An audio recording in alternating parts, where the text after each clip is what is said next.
Whether you're new to pool and practicing the basics, or a more experienced player performing drills to improve your shot making and positional play, the Drill Partner is perfect for you.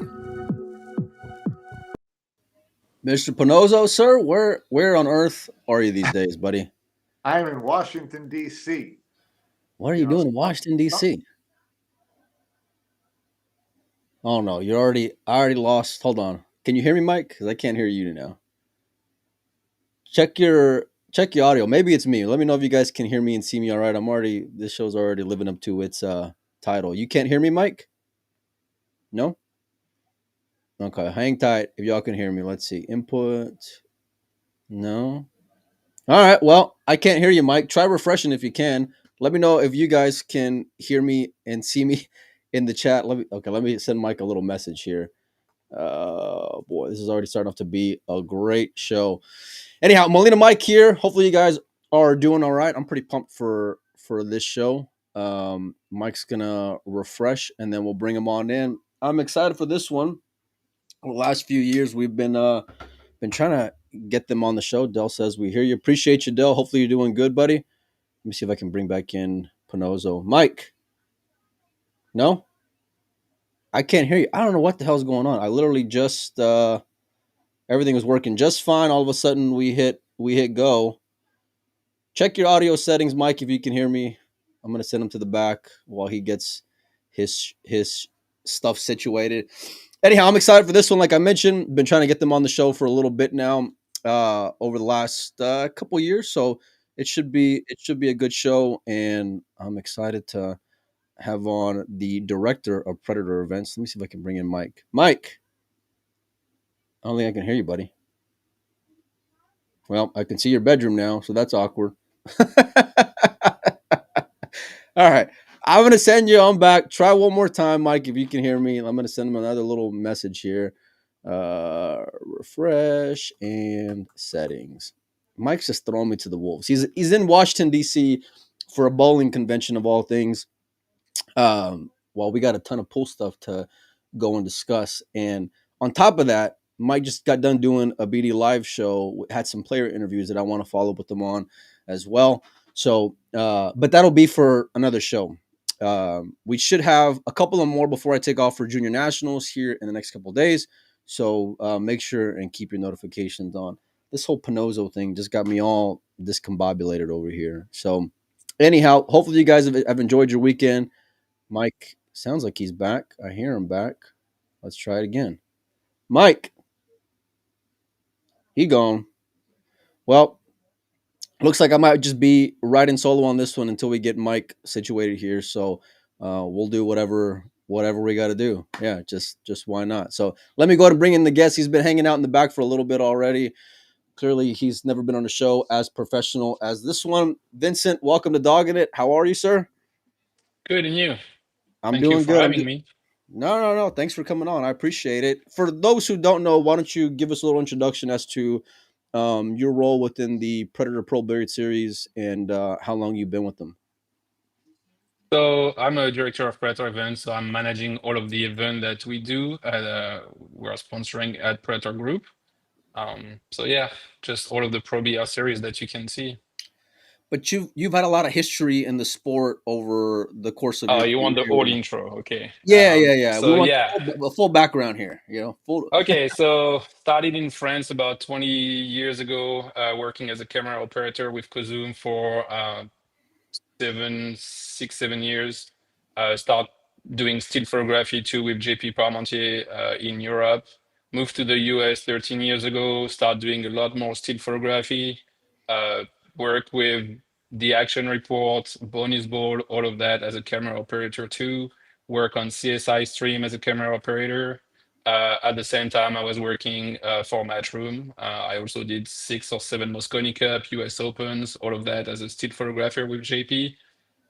Moved up to directing the stream for CSI for about 7 and 8 years. And after that, I moved to something different. So I start with Predator Group as a full-time salary, and here I am. Well, the reason why I didn't know all that, first of all, but I'll never do any homework. But I've known a little bit of what you do, but it was just more for those who are tuning in who may not know, your history in the game. And you've been around. If you've seen a photo, it's probably one of yours or someone you've worked with. And I've been following and a fan of your work for quite some time. So appreciate you for coming on. One thing Thank though, you. if you can like and look, I know everyone's got like the advice for everyone doing something in the industry. But one thing that tilts me about photographers, and you guys been doing a great job by the way on Pro Billiard Series, showing these like different, like I saw one recently was like the romance of pool, which was great, and some other one had some really like I love those type of photos. I don't like the ones you get every other tournament where it's just like it's the guy down the ball. Every Yeah. one of them is just the same photo of the dude down on the ball. So let me see if I can bring in Mike. What? Pinozzo, can you hear us? Yeah. Well, you're Mike, looking Well, we good. cannot see you though. You're looking better than ever, buddy. Let me tell you. it says I got audio input. Well, your audio is good, but now we can't see you. Check your camera input, Mike. I just did. Camera, Well, video. make sure the camera button on the bottom is open, Mike. Well, you're really making me look bad, Mike. Let me tell you, Honest. buddy. Listen, it's not making me look all that great either. Well, I wonder if we can just put like a little emoji over your photo. Anyhow, Mike, check one more time on the camera settings because we can hear you just fine compared to before. Yeah, video settings, front camera, video Yeah. resolution, auto. I mean, The very bottom though, make sure that there's not a red line over the camera. there's not. Well, Trust okay, then try refreshing. I'll bring you back in whenever I see that I can see your mug, buddy. All right. All right. Anyhow, Vincent, my man. Yes. So you guys have been doing a lot over the last few years. Tell me about the history of the Pro Billiard Series, how it came from being a topic of discussion within the Predator Group into bringing it out to the fans all over. What started off all over the country. So the real backstory, Predator, like starting the event a long time ago. We did a Pro BR tour in Spain and Portugal like around 15 years ago. We did the event in Jacksonville in 2006. So we've been doing event before the Pro BR series. That was the beginning of the event for us. We stopped for quite a while, and after that, we partnership with CSI to do pro events when they were doing their league events. So that's when the old US Pro BR series started, and after that, we expand that to the Pro BR series with more like worldwide events. Over the last few years, I've been going to the Rio for a while. It's been one of my favorite events to go to, and mainly because pro events in general can be a little stiff, and the one thing I've appreciated about the Rio is just the atmosphere, and so was that by design with you guys, or did it just kind of fall into your lap in terms of the partnership with CSI? Because I felt like it was a pretty good marriage given what they had going on already. Yeah, I mean, CSI has been a founder partner for the US Pro BR series. I think partnership with the league is always great because you bring audience to the bleachers. Because sometimes if you only do pros, depending where you go, there's that audience missing. So yeah, and CSI Vegas, it's what 8,000, 10,000 people. So that brings a lot of views, and the pros are also liking that, signing autographs and having picture taken with them and stuff like that. So always been great to go to Vegas. We've seen it kind of evolve over the years in terms of the events you guys have added. I remember seeing, World Championship was always real special to me, and so to see the World 10 ball there for the first time was awesome. I'll never forget it. I think it was like Ko Ping Chung and Filler, I think, in the final. But what was the inspiration behind adding some of these newer events that we've seen, some of these exhibitions, one pocket banks, things like that? Because I've heard you're a bank pool guy yourself. Yeah, I lived in Cincinnati for 5 years and I played a lot of banks when I was there. It's just showing that there's other games, showing that pool is not a one game sports. It's like there's a lot of discipline. I mean, we brought the juniors, we brought the para sports that most of the people don't even see, and we are going to try to do more with that. Just showing that those games are being played, and when they are being played at the top level, that's pretty interesting.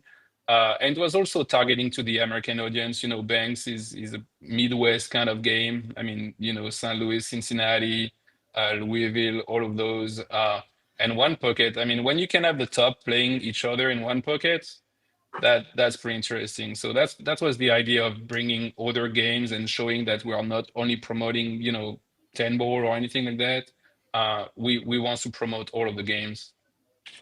We've been seeing a lot of world championships over the last few years, World 10 ball, then the mixed doubles, and then some new announcements recently, including uh, bringing back the World 8 ball on the men's side.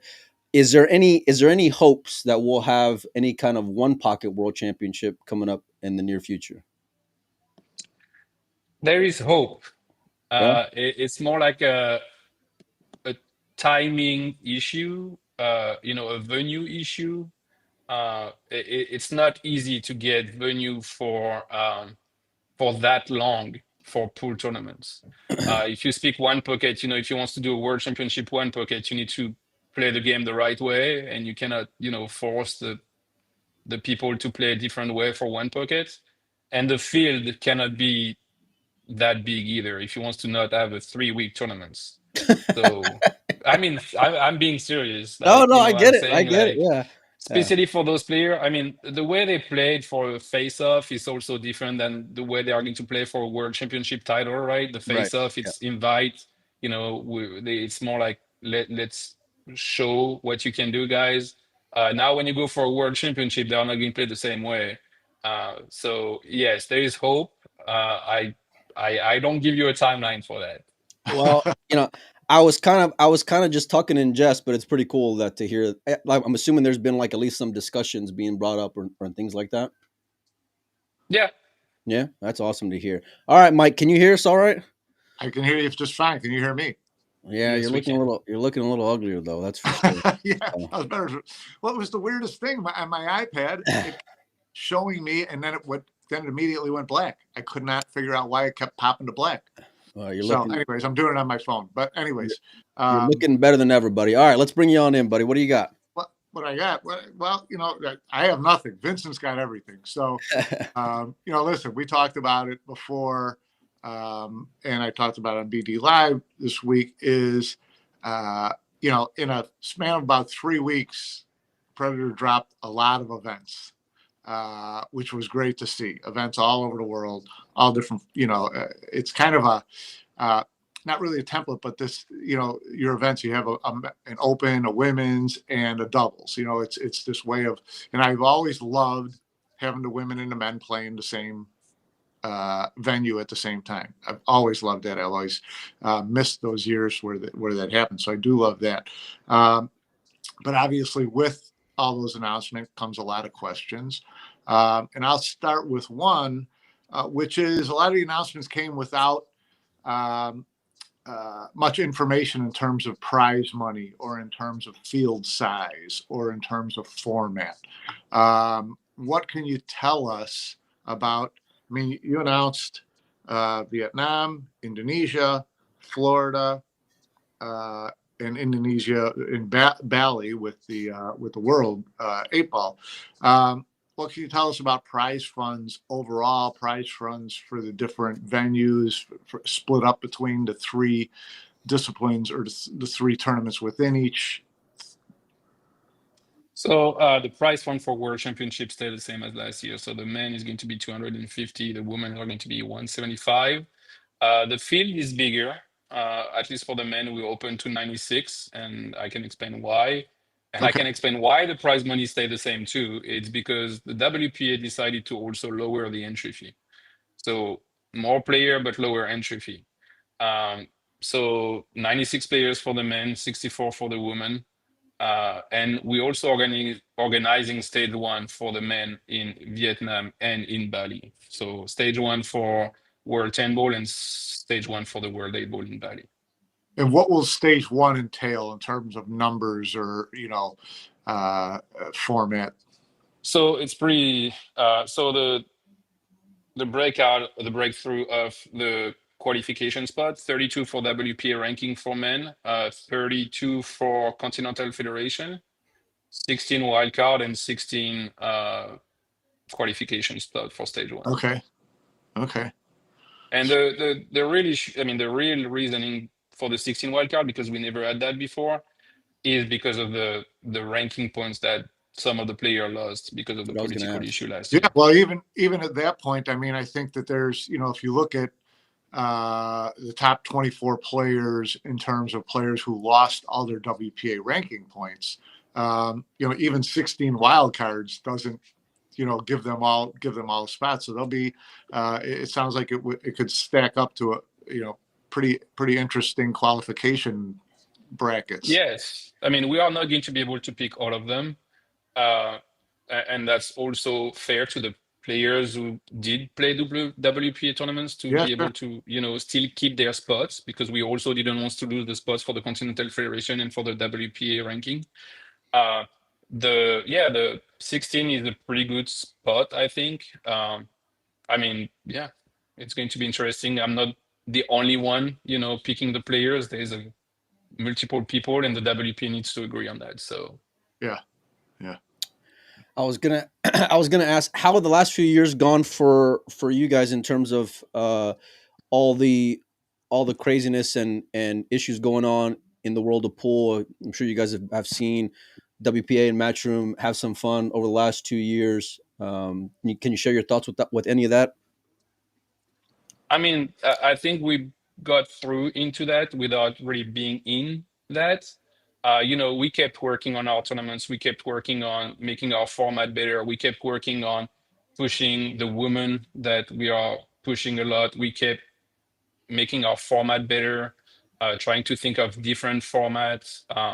So the noise was there, but we focus on ourselves. So, people throw that under that fight. Matchroom do what they want. Everything is good for pool. Every tournament is good for pool. Bringing more eyes on the pool is great. After that, I'm glad they find a solution for the players, for the promoters, and for the game. Obviously, you've seen a lot of box office players doing Mosconi Cups and these big events. How important is it to make sure that those 16 wild cards, include some of these players who, may not have played WPA events, but are good for content, good for matches, good for TV table and things like that. Box office. Yeah, the wild card are here to make our tournaments better, right? So the peaks are going to be tough because there's a lot of tournaments. There's a lot of players who chose those tournaments last year. And a wild card is an invitation. You can say no. If you want to go play the other tournaments because you want to qualify for that tournaments, go for it. Do the best for you guys. We invite you. You can say yes or no. You choose. That's your career. What do you got, Mike? World 10 ball, is that a larger field as well? Both are 96. Both are 96. Yeah. Okay. And we tried, so just for that, right? We try to always have the same number for World Championship during the year, because if not, it's not, in a sports way, it's not really fair if you have a 96 and a 64, right? Okay. So when we speak with the WPA, they wanted to open a little bit. We decided to open and do stage 1, so we decided to have all of them 96. So the format for the World 8 ball and World 10 ball, have you guys determined what's that going to be? Are you guys going to, for World 10, are you going to use sets? Are you going to use longer race? What is the... So the Pro BR series format is going to stay for the rotation games, 10 ball, 9 ball. And for 8 ball, we play the same as we did last year, race to 8 and race to 10. Okay. So those will be longer races. The others will be sets. And yes. best of 3 sets until the final 16, then best of 5 or something like that. Yeah, the same as basically when you go to single elimination is a best of 5. When you are in double elimination is best out of 3. Right. We saw what happened in New Zealand. We saw what happened with the final of the Women World 10 ball. It's never guaranteed a race to 5. You can be on the hill on the 3rd set and everything shift, right? So that's pretty exciting. Yeah. Do you feel like this is where you guys will settle at in terms of the format? Because we've seen it evolve over the last few years as well. Yeah, we tested. We tested based out of 4 now in the Open. We are going to go back to 3. I think the Open are probably going to stay based out of 3 the whole way. And just because of 4 didn't really work that much. It was way too long. And, when you have 2-1, you're going to the last set. And for schedule purposes, it was tough for the Opens. World Championship, I think there's value to do 5 sets. We need to work on our scheduling for having the athlete, more time to recover because we Yeah. made that mistake in Vegas. Yeah. We know we made the mistake of having 2 rounds, but those matches can go for 5 hours. So we need to make sure that those athletes who go to single elimination have more time to play and rest because we want them to be on the best, Best form. Yeah. best form to play. Yes. Yeah. What has been the feedback like from players on this new format? 'Cause I'm assuming you guys have talked to quite a few of them over the Yeah. last couple of years. I'm sure you've gotten a few Yeah. emails from people like, Yeah. "Can I get one of those invitations, please?" Yeah. Yeah. I mean, the format is always. I mean, change is something that needs to happen anywhere. Any sports or anything. Um, some player likes it. Some people like it more after playing a 5 set, being down 2 set and 3-0 and Yeah. came back and won. That's the funny part too. Is like, oh, I don't like it until you see the benefits of it. Yeah. So I think player, it's a little bit not in their comfort zone to play in set format. Some people really drive in it, like they got used to it and they really love it. Some people are still in that mindset that, oh, I won more game than the other one, I should have win match. Yeah. But that's the beauty of set format. Our partners are here because they love the format. The TV ratings are pretty good. YouTube is doing really good with it. There is tweak maybe to do, but we're pretty set on it right now. Yeah. What do you got, Mike? Let's jump into you talked about the World Championships, and this year you've got a World's Double Championship, very similar to World Cup of Pool. 2 men playing based on nationality. Yep. So it's interesting, but it's also, creates a lot of little problems in terms of, for one, how many teams will be in the World Doubles? Right now we are looking at 24. 24.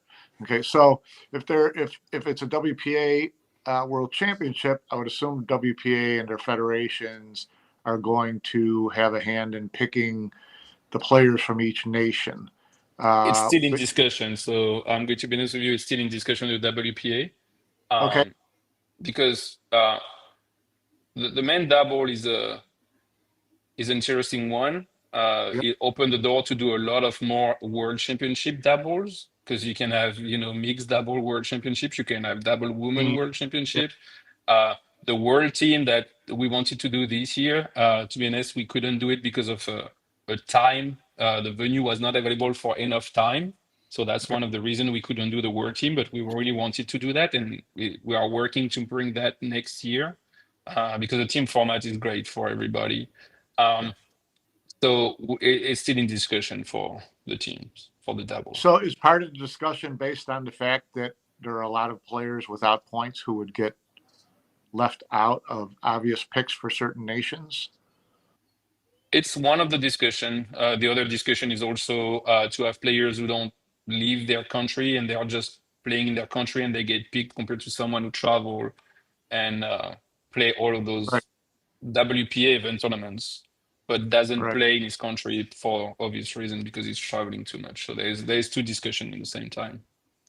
Yeah, it gets difficult when you get into the national federations because they can, they try to be very loyal to their own federations in their own country and their own players in their own neighborhoods, and you can come up with some wonky little pairings. I mean, and even obviously because of the points situation with WP points. I mean, you look at a doubles team from Taiwan, you're thinking, a doubles team from Taiwan with neither co-brother doesn't make a lot of sense from a competitive standpoint or from a marquee value standpoint. So I'm glad to hear that there's conversations that will maybe, help help massage a little bit around. You also have a couple of situations with top players who really don't have, a number two in their country.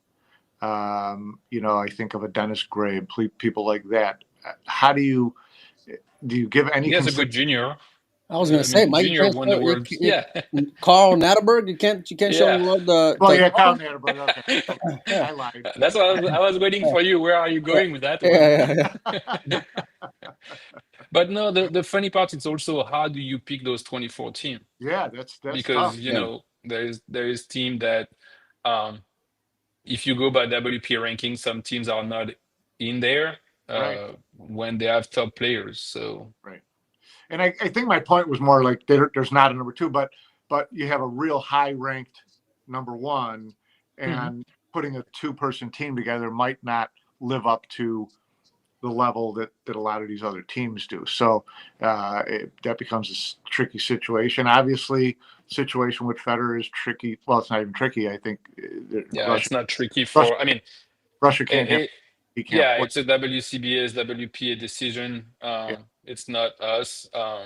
And yeah, the Russia doesn't have a federation, from what I know, so they cannot represent their federation because you yeah, need to have a federation to be representing your country. So yeah. Okay. When are you guys looking to make those type of announcements in terms of players? And because obviously that time of year and particularly that event overlaps another one. So when would those announcements come? Because I'd imagine some players would be basing their travel schedule whether or not they'd get two bullets if I get the team's event along with the men's World 8 Ball Championship. I mean, we're in discussion right now with the WPA to decide how to selection the team. So as soon as we have that, we can start the process of inviting. So in Yeah. the next few weeks, that's the goal. World 10 ball is coming up pretty quickly. That's already starting. We started the invite for that. You have to start sending out invites for that. Yeah, the WPA started that. Okay. Okay. Go ahead, Mike. Well, no, I mean, I mentioned that I saw a couple of events on the WPA calendar, even beyond what you've already announced. An event in Spain, I believe in November, and then you've already announced on the calendar they have Las Vegas for February. When will you make formal announcements on those, and what can you tell us about those events? Spain is going to be announced probably next week. I mean, there's one World Championship missing on what we have been announced for the year, so I'm sure you can guess on which one is going to be played in Spain, Right. because it hasn't been announced anywhere. I'm not that bright, Vincent. Help me out here. Well, the Women, World Juniors is yeah, World Juniors, right? Yeah. right. Okay, Yes. great. Yeah. And yeah, probably 3 opens before the Euro Tour over there. So we are linking the Pro Billiard series with the Euro Tour, so the players can also play both. They can come and play the Pro Billiard series and stay for the Euro Tour. So we are just working on announcing that. And Vegas, I mean, Vegas are the dates from CSI. They are moving to a different location. And it's a So we Westgate. put the dates. Yeah, the Westgate. We are working right now on our 2026 calendar. So we cannot. I'm not going to announce you what's going to happen in Vegas without knowing all of the stuff we have during the 2026. And our goal is to have more events before mid-year, because this year that was also the issue between the Pro Billiard series and Matchroom. Right. We need to have more events at the beginning of the year. So Yeah, there are a lot of players who sat around twiddling their thumbs for 6 months, and now they've gotten to the point where they've there's too much in the back end of the year, and they can't go to everything. Which kind of leads us to the white elephant in the room, and that's the date conflicts, which I'm sure you've heard plenty about and have gotten questioned on. But what can you tell us about the events like in Bali and in Florida, where you knew there were other events at the same time? What was your thought process in we already had this in the plans, we already had the the venues, whatever the case is. How can you address that issue? Well, those are actually two different issues. But if you take the Bali tournaments, first of all, signing venues and contract for multiple years is not easy. Yeah, When we started the discussion, because we started the discussion in what, probably last year in July or August, right? So it's been going on for a long time. I mean, Karim has been traveling in Asia every month since the beginning of the year. Like there's a lot of stuff happening. And at that time, I know dates might have been out, but due to the political issue, there were no conflict, right? Because it was two different pool of players. correct. Yeah, yeah, yeah. Correct. So there's also that to take in consideration. Correct. The only tournaments that we were looking at from the WPA calendar and Matchroom was the World Nine Ball because we knew it would be, or it could be WPA sanctioned, right? Yeah. So all of the other open were not in our radar for that because they were not the same kind of. There's apples They and were oranges. two different pool of players. Yeah. And we also cannot do full tournaments for the people who chose the WPA tournament side, right? Let's give you an example. Like last year, we decided to not do a tournaments because the Qatar Open were announced, and after that, they changed their dates. So there's also that can happen. We don't do a tournaments, and after that, stuff don't happen. So I know it's different story than the WPBA tournaments you are speaking about, but it's really hard right now to find venue and partners for multiple years. Yeah. So it's something that we have to really work on. I mean, a 6-day tournament is a 10-day venue block. There is not a lot of venue that can be blocked for 10 days. You don't bring thousands of people for Yeah. that venue. Yeah. And that's the reality of it. And South Asia is the same thing. So and the Jacksonville one, I mean, I'm glad the WPBA was able to change their dates. I don't know if they announced that yet, but so there is no conflict anymore. Right. So that's good for the players because the thing is like the player are suffering more than anybody else if you do that. Yeah. So, Yeah. Well, and even in the case of WPBA, now you've got a big event that they're running. They have moved it to November. Now these players, international players, a lot of the Asians, way people like that. Now they're coming to Wisconsin in November, and they go back home, and they come back to Florida in December. And obviously, in the perfect world, these events run in a sequence, right? Where Yep. players can be in one place at one time. I mean, how nice it would have been to have, your event in Saigon and Matchroom's event in Hanoi 10 days apart, or, the following week or things like that. And the same with the WPBA. It would have been really nice to have the WPBA tournament in Wisconsin the week before your tournament in Florida. So the long and short of it is, is it possible for the WPA, WPBA, Matchroom, CSI to somehow or another be a little more forthcoming with each other on what their plans are for the following year, to not only avoid stepping on each other, but to actually make this more advantageous to players, staying in one part of the world for a couple of weeks instead of going back and forth. Does that make sense? So yeah, no, it makes sense, and that's what we did with Vietnam, right? The China Open is just before that. I think there is six days before Vietnam, and between Vietnam and Bali there is 6 days. So we did that. But like I said, last year when we scheduled Matchroom dates were not an issue for us. Moving forward, though. And it's going to be easier for us if we sign 3 to 5 year contract because we have the dates. Yeah. But until now, it was really difficult to do that. I mean, it was not easy to find those 3 to 5 year contract. And Jacksonville, it's the city of our company, right?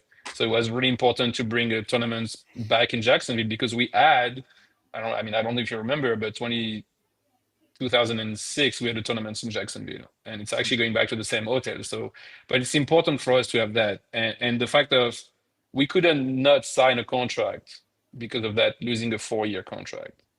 Yeah. So, moving forward, I'm all about open discussion with everybody, but we all have our decision to make on if the venue we are going to doesn't have dates except those. What do you do? Right. It's this is we've talked to Matchroom over the years as well, and it's always the same issue. It's venues are very hard to pin down. They're very hard to pin down for multiple years. So yeah, I mean everybody's kind of in that same boat where scheduling something is a lot more problematic than people think. But you're all veteran promoters at doing this now, and so I'm just hopeful that in the future there's ways to be a little more, you don't have to sit in the same room and pull out a calendar, Yeah. make the whole thing, but Well, a little more aware of each other's, plans for the coming year. And again, mostly for the benefit of the players. you mentioned working on the 2026 calendar, Vincent. How Yeah. fluid are those talks, if any, in terms of the WPA and Matchroom and communicating, potential areas where you guys may have an event on or dates and things like that to avoid this starting next year? I mean, we spoke with the WPA. We are. I mean, Vegas is announced already. Jacksonville has been announced. We have the dates. We are working on. I mean, Vietnam has been announced. So we are working on some other venue in Europe and in USA that are not signed. That's why I don't want to announce them, because I also don't want to go that road saying, "Oh, I'm blocking those dates and canceling like few months before." That's not what we do. We want to make sure that those are safe and secure, and they are going to happen. So there is talk with the WPA. The WPA is probably in communication with Matchroom. I hope so. Yeah. I mean, and the ratification between, now there's also that ratification compared to sanction. Right. So there's and conflict. I mean, we are in a stage that I don't know if conflict is going to be able to be avoid. I Yeah. think we need to avoid conflict between majors. That's the big thing. Yeah. Of course. That's the thing we're speaking of. And again, I look at the schedule for, Asia at the fourth quarter of the year, third, fourth quarter of the year, and you're thinking, okay, you're going to want to go back to Vietnam next year. You're probably going to want to go back to Indonesia next year. They know they're going to Vietnam next year. They know they're going to the Philippines next year. It just seems like, okay, if we know that there's these certain times of the year where we're all in the same part of the world, let's figure that out a little as best we can. And even then, it might be difficult. And I think I like what you brought up earlier about trying to get more into the first half of the year, which makes things, a lot better as well. Whether the first half of the year means Europe or the first half of the year means the USA or whatever the case is. But let's not, I mean, because it's tough to go beginning of the year too. You have other tournaments that have been, there for years, like the Derby City Classic, Turning Stone. Now you have that big one pocket tournaments that in May take a lot of players out because of all of that. So those are also in consideration. Yeah, of course.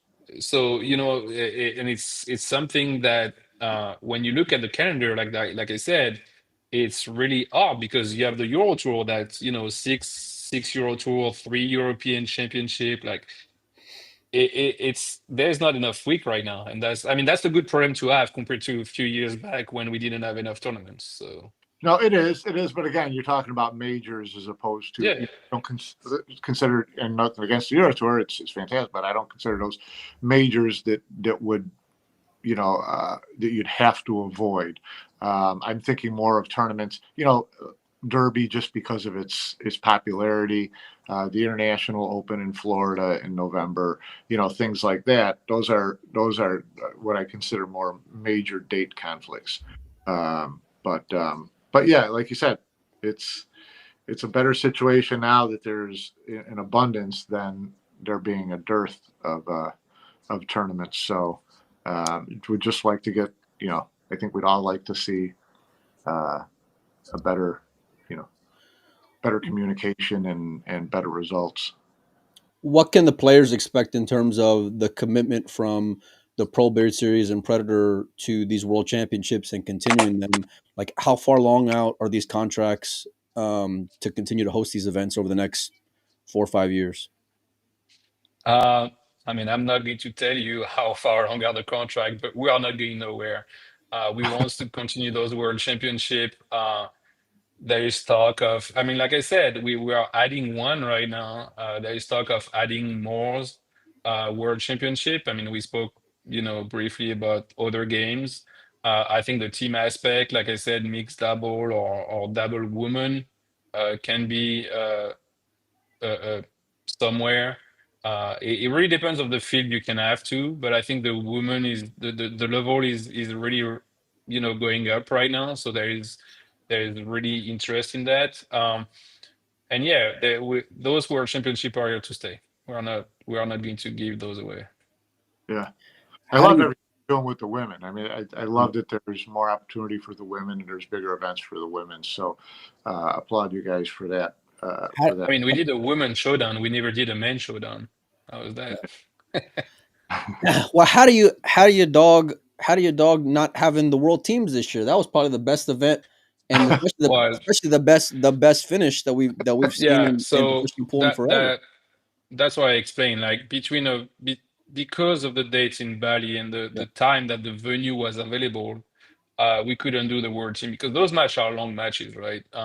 And we also, Vegas this year was great, but we did some mistake on the scheduling. Like we can see the women playing the mixed double at the same time as the women open. They yeah, were doing back to back to back to back, and that's something that's not fair for the women. We want, having the same rest than the men. So doing the men double was actually a solution for us to start the women earlier without conflict. yeah, Because if we did the women, the world team plus the women starting early and stuff like that, like I said again, the women's are put in a bad situation. So we yeah, don't we want to have the good venue and the good time frame to be able to do that the right way. But it's not gone. yeah. It's all We're part of working on it for next year. it's all part of when you guys do tournaments, you do the world teams has to be part of other events, right? It's not going to It's be standalone, well, it's tough even for player, Mike, like because the format make it like, you might show up to just play a double, right? right? And for us too, like venue wise, you don't bring that many players. You don't bring, and the format we created is also for most of the players to be able to play two tournaments when they come somewhere, right? Right, You have the yeah, mix. That's why the mixed double is also great because you have the top who can align with anybody, right, and they have the women and the men open. So that's a great format. right. After that, when they play a world championship, uh, I don't know if the mixed double is so important for them because Right. it's a No, no. world championship, right? Yeah, yeah, So yeah, yeah. what do you got, Mike? I know you're on a hard schedule here. We're coming Yeah, up. no, no, no. This has been very interesting and informative. Can you put again all these events that you've announced and yeah. yet to announce for the end of the year? Is there a price tag, prize money on them as a whole? Because it's got to be big. It's I think people need to understand when you get into Vietnam and two events in Indonesia and you got Florida and things like that and Spain. It's a big number. Do you know what it is? I'm doing the math right now. Because I have the prize money that I mean, we did last year, but what, 250, 175. So yeah, we are close to 800,000 just in prize money. Yeah. Yeah, Okay. Yeah. easy. Actually, no, way more than that. We are close to a I was million. going to No, say it's because I forgot the double man. That is pretty good prize money for a 24 team. So yeah, we are close to a million for that just from September to December. that's great. Predators had a lot of success, obviously selling cues, and that's kind of been that's the foundation of the company. Why get into putting on events and doing all these for the professional side of the game? to grow the sports. It's that simple. I mean, we want more people to play pool. We want more people to pick up a cue and start loving the game that we all love. I mean, I start 20 years ago and I'm still here. I think we all love the game. I mean, Karim starting playing the game too, and that's how he got where he is right now. We are, and the format is also because of that. We want the format to be a little more exciting, more like the players uncomfortable in their chair, maybe when they made a mistake and they said, "Oh, it can cost me the set." That's why the reasoning of the format. And yeah, I mean the grow the sports, like that's the main goal. Because I mean the cost for us for the company is more than we make. People think we are making a killing on those tournaments. They are, No, no, but that's not the goal. The goal is not that.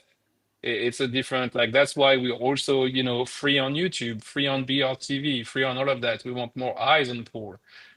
You spoke about the picture before, and that's also why we bring some other people who are not part of the industry to see what they can see and playing pool. And that young photographer that we had did a great job with that. you're fantastic. Because yeah.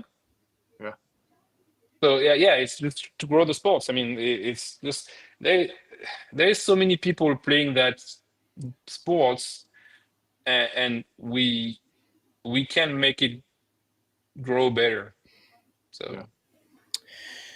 We obviously seen a growth over Asia, Indonesia, Vietnam. But we've seen a decrease in events here in the U.S. when the Pro Billiard Series first started, from like having the Michigan Opens of the world. Why the change from leaving the U.S. in terms of these events to taking some of these world championships abroad? So once again, two different topics. So the first topic is the US Pro BR series that we not stopped. We took a break, and the reasoning is pretty good reason actually. CSI numbers were growing pretty fast after COVID, and our needs are still the same needs. We need this, we need the table, we need the light on top of the table, we need space, we need all of that.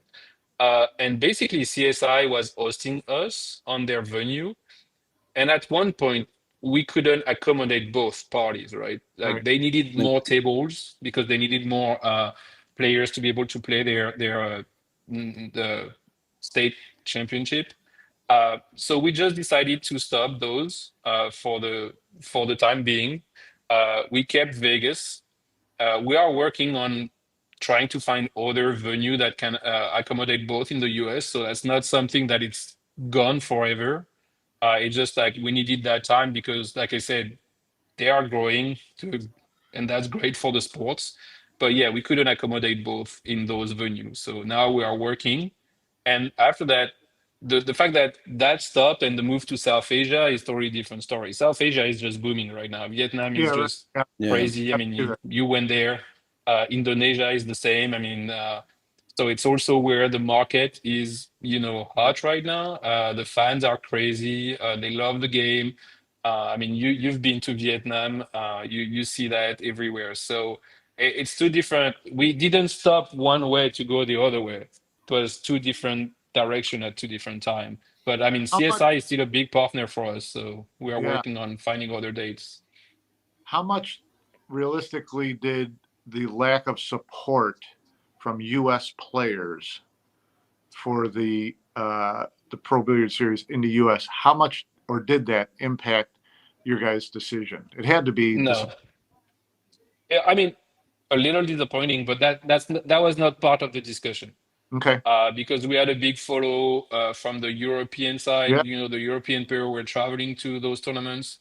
I think the format was still new at the beginning, and people were really like, we don't like it, we don't like it, we don't like it. Yeah. And now that the format is there, I think it's different. I think some player didn't realize that it was actually, everybody was like, oh, everybody can win. Give me one winner that was a big surprise from the US Pro BR series. Yeah. No. Yeah. No, I mean winners. Victor, Yeah, yeah. Federer twice. I mean the cream Three tend to times. rose to the top, but like it I felt like there was more traps within it in terms of like an underdog beating a better player. But at the end of it, it was always still great players that won for sure. But that's why we changed the format. We listened to the players. We went to 3 sets, and if it's still here on the last set, it's a shootout. So we have Yeah, less shootout. Like it was experimenting. We are not Yeah. saying we are doing everything perfect, but we are going to test stuff. Yes, we might be wrong, but if you don't change or if you don't, test, it's R&D, right? If yeah, you Yeah. stay in Yeah. the same Yeah. format Yeah. forever, that's not going to nothing is going to change. yeah. Have you seen an increase in viewership as these new formats get implemented and you start seeing the numbers? Yeah, I mean the shootout of Pia, I think closed the deal on is the shootout interesting. That was it. Yeah. Like that was a pretty good one to win a world championship for that prize money. Yeah. Everybody was like, "Oh, that's an easy shot." Yeah, that's an easy shot when you play that at your house with your friends. Yeah. When Yeah. you play for a world Yeah. championship, a different story. Look, I've Because dodged a spot yes, shot a million times. it's supposed to be an easy shot, but that's why the pressure is on them. Yeah. Because it's supposed to. It's the same as the penalty kick in soccer, right? When you go in front of the goalie, you're the favorites. While the top players missed Yeah. because of that, because now the pressure is on them, right? Yeah. Um, so no, the viewership are great. I think the World Championship in 5 sets, you have arguments sometimes the players saying, "Oh, you want a faster format, but we do 4 hours match." But it's exciting because you have. I mean, I remember some matches in New Zealand when some girl were up like 3 set and 3-1 in the third set to win, change of event, and they lost in 5 sets. You don't see that in a long race. And I'm not saying long race is bad. I'm just saying that's the format we decided to. Because pool, like I said, pool is track and field. You can have a way different format, different game, different So there is space for those race to 120, Fedor and Shane. Mm. You know what I'm saying? Yeah. Are we gonna see some long races in the future, one-on-one matches? Never say never. Mike, you got anything else, buddy? No, no, I got a dash. You guys can keep on chatting if you want, but I got a blast. All right, Mike. We appreciate you for hanging out with us and go Yeah. enjoy the bowling convention. Yeah, I will do that. Vincent, thanks very much. It was very No interesting. problem. Thank you. Appreciate you joining us.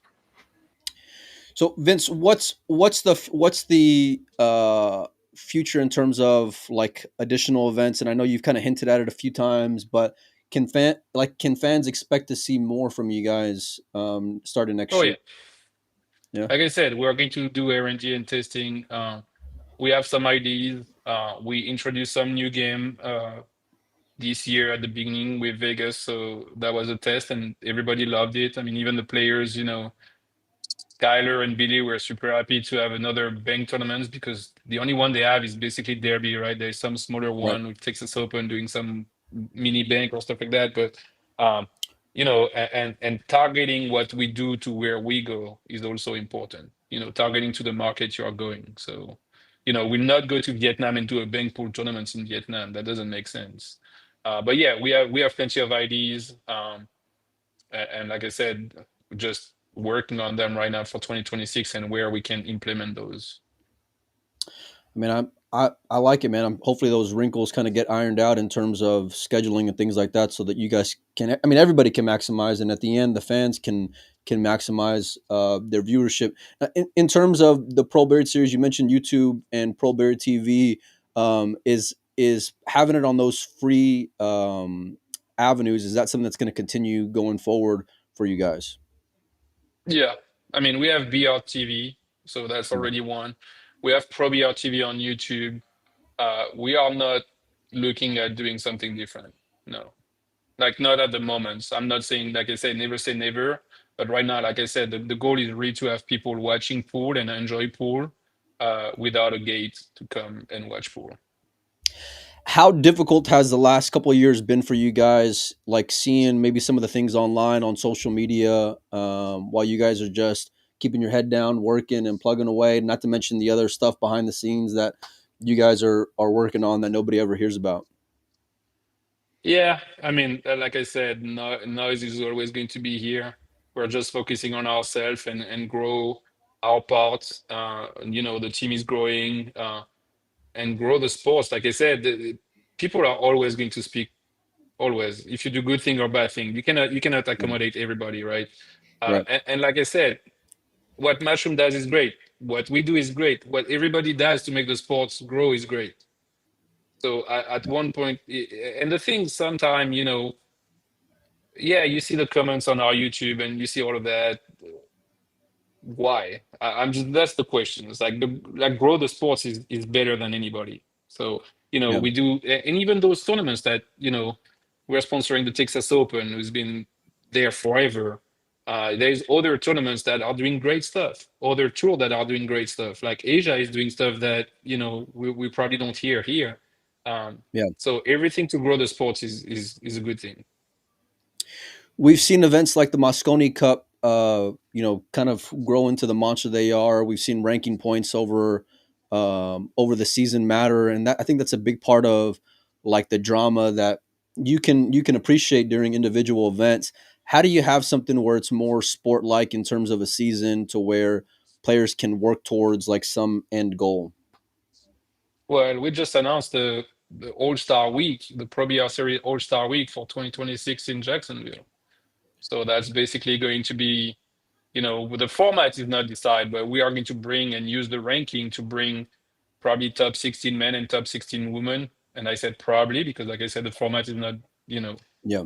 set and down. But wait, we're going to do a Pro BR Series All-Star Week at the end of 2026.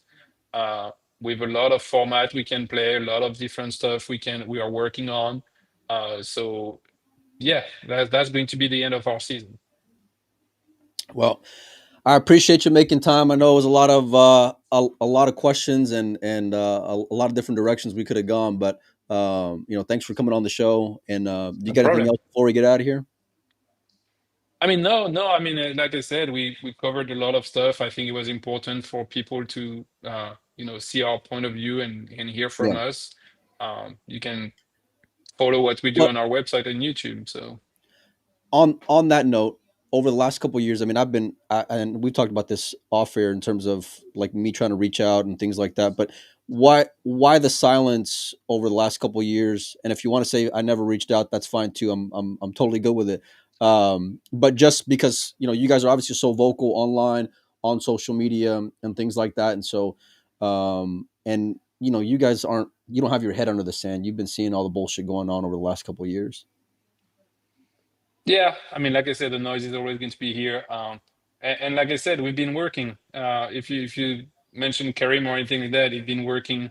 Like I said, traveling to Asia every month this year. He's been busy with other side of the business. Like you said, we are not only doing the Pro BR series. Um, we never had in contact before a few months ago, so now the contact is there. But there were no silence. We're just working, doing our stuff, PR. We did a lot of press release, a lot of other stuff that were maybe not a podcast, yes, but we are still there. And sometimes responding to the noise is also not, the best way sometimes. So because the noise was between mostly Matchroom and WPA2, and people put us in there. It was not our fight. Well, I can appreciate that, and I think everything you said there was completely fair for sure. A lot of it gets there's a lot of assumptions being made, and that's the reason why I kind of like going to the people who are in charge and responsible, and it kind of helps clear the air and avoid any kind of rumors and things like that. And But and I'm yeah, Go ahead. I just want and the thing people like I said before, everything for the game is great. So the Pro BR series doesn't have any issue with Matchroom, doesn't have any issue with any other promoters. Like that's let's make clear. It's Yeah, not yeah. a war that it's not happening. So let's not make that happen. While keeping like obviously the importance of the venue and all and your partners and all that paramount. How important is it on that totem pole of making sure that hey, we got to get these dates resolved going forward for the players and for our events in particular? Well, right now it's priority for 2026. Yeah, It's really we're working really hard, but it's also working really, really hard on 2026 without doing the end of 2025 is pretty heavy for us. So, you need to find a balance between working on those events that are coming because we have I don't know on top of my head, but there's because every time we go somewhere, it's not one event. We do at least 3 events every time we go somewhere. So there's a lot of events coming that we need to make sure they are going to be the greatest. And yeah, working on 2026 is important for us right now, and hopefully by October we should have a really clear picture of 2026. Well, I'm excited for the events you guys have to come. I love the growth. I love like thinking outside the box in terms of like these exhibition matches you have during events, and it really is like super fan friendly. You know how you mentioned being up 2 sets to 0 and then things can shift. Like that's part of the drama that I can appreciate, man, and it really makes like staying engaged from the beginning much more vital because like a race to 11, I don't care when it's 2-2. You know what I mean? I'm watching. I want to sweat towards the end if there's going to be any kind of drama. So having that per set thing, I've grown on it a lot more. That's for sure. So I do think you guys seeing make? it in real life too is different. When you see it, Oh yeah, because you came to Vegas few times, and I think when you see the players in their chair, because we show the TV table, but you also have the other, the side of, all and outside you see drama the. is way worse than I mean better. When I say worse, I mean better because and look, I've been to a lot of different places, but seeing like non-TV table matches, I've been there in a full room in Vegas where like the whole horseshoe is just quiet on pins and needles where everyone's just watching. And I mean, like, you're talking a lot of people in the room where it's just dead silent watching the end of this match. And I don't really get to see that in a whole lot of events, if I'm being honest with you. So, But um, yeah, see, the shootout is something that brings people every time. yeah. People The might fact, tell you, they don't like it, or even the players who don't like the shootout when they play it yeah. will go see their friends doing the shootout. Oh, yeah. No, So I mean, it's that's the fun part of it. Like you can see when there is a shootout somewhere because even us, from Vegas, you can see the crowd moving to that table yeah. when there's a shootout somewhere. So it's pretty interesting. And I don't think you get that at more traditional type races. So, kudos to you guys for continuing to think outside the box to add more events. I'm sure the players appreciate it. They want to maximize on their year and their travel schedule. So, you got anything else before we get out of here?